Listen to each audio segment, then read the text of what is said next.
No, this is what happened. And Hillary has been protecting him. She was an attorney before she was what she was. I mean, she's been a senator, right?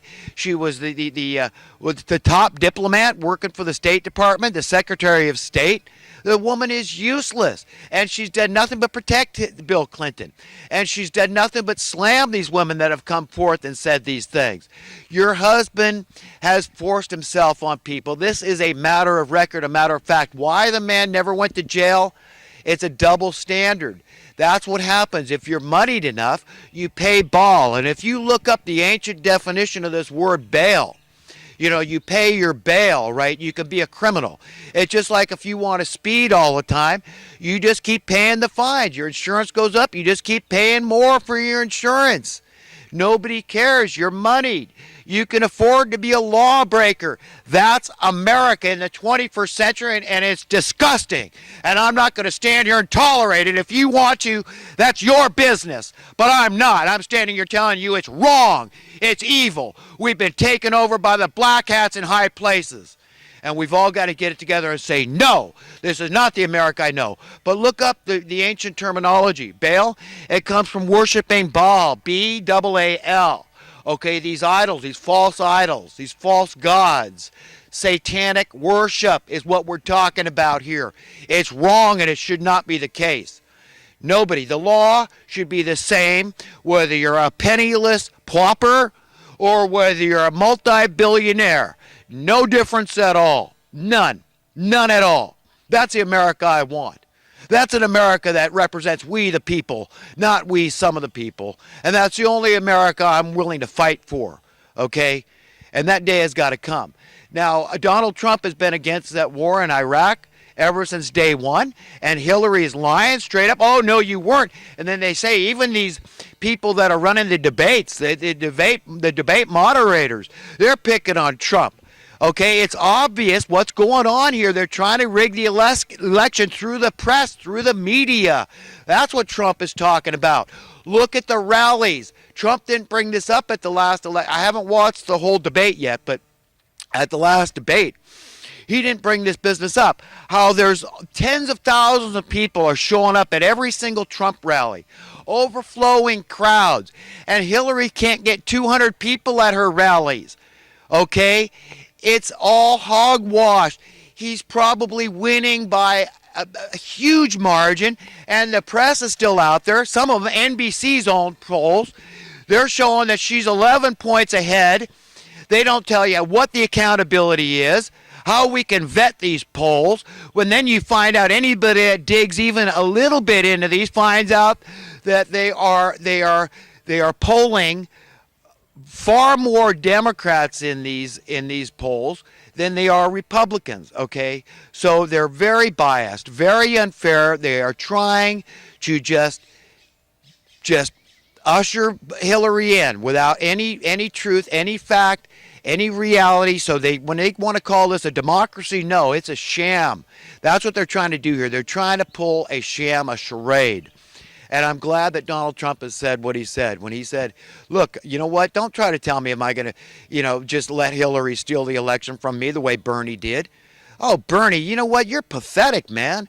I mean, people respected you before, but, man, your supporters have to bail on you, man, and they all ought to come to Trump.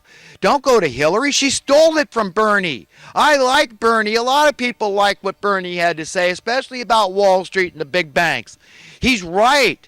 But who's sucking up to Wall Street and the big banks? Hillary Clinton and her ilk, her kin, the establishmentarians.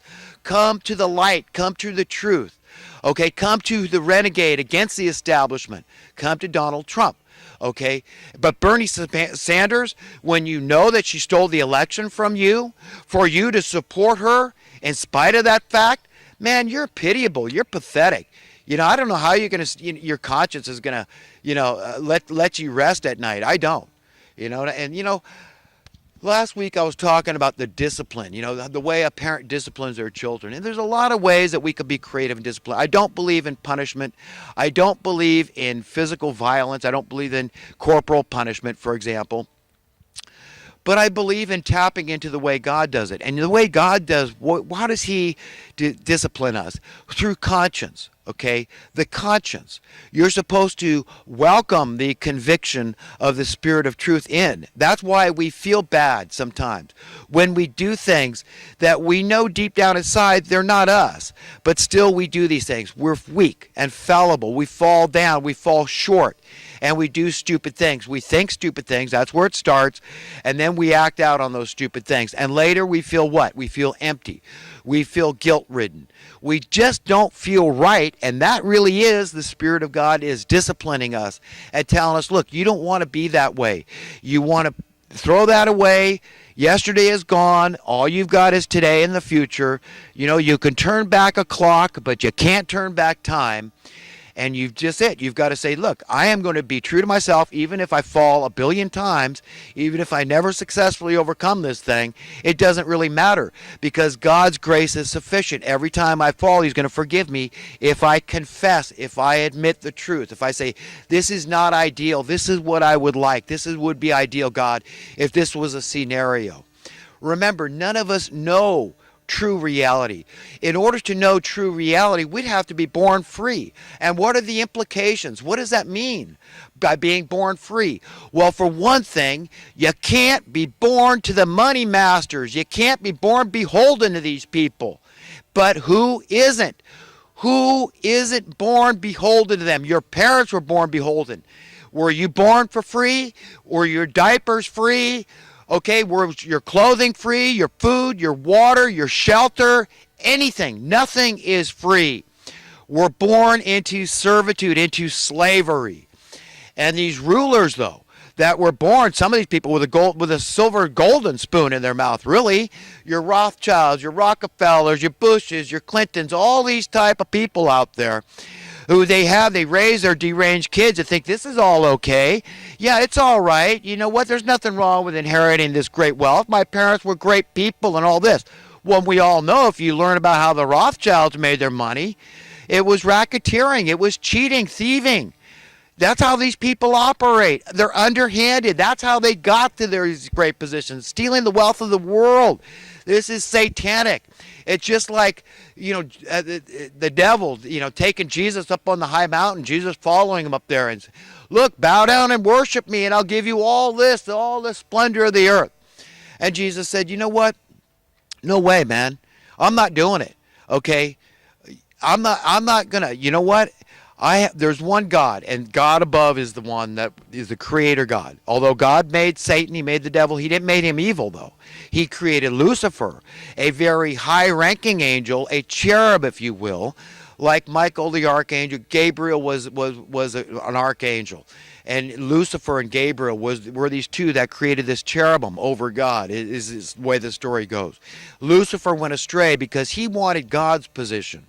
He wasn't satisfied. And so he got cast out. He got kicked out. And now he's here. And he's infected all these people of the world. And a lot of these people openly follow him. If you look into the Bohemian Grove, watch Alex Jones's video on Dark Secrets of the Bohemian Grove and see what this is all about. See what I'm talking about.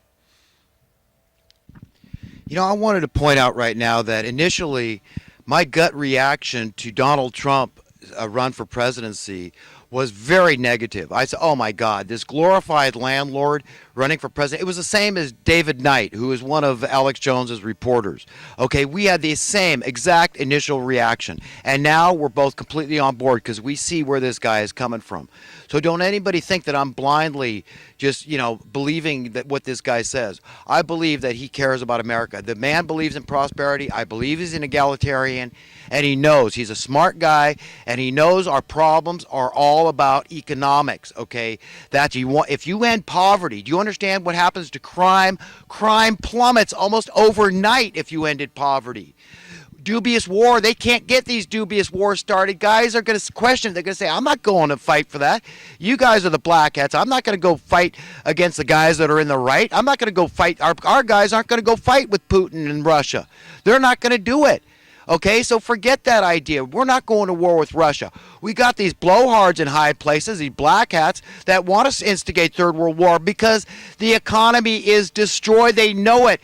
We're in debt. Obama doubled the debt in America. We're up to about $20 trillion now.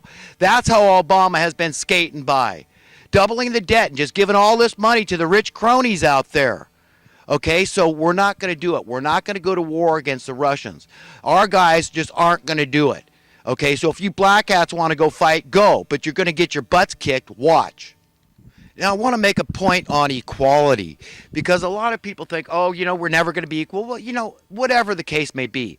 But you know what? When you believe you're better than somebody else, that shows you're not as good as them, okay? Because the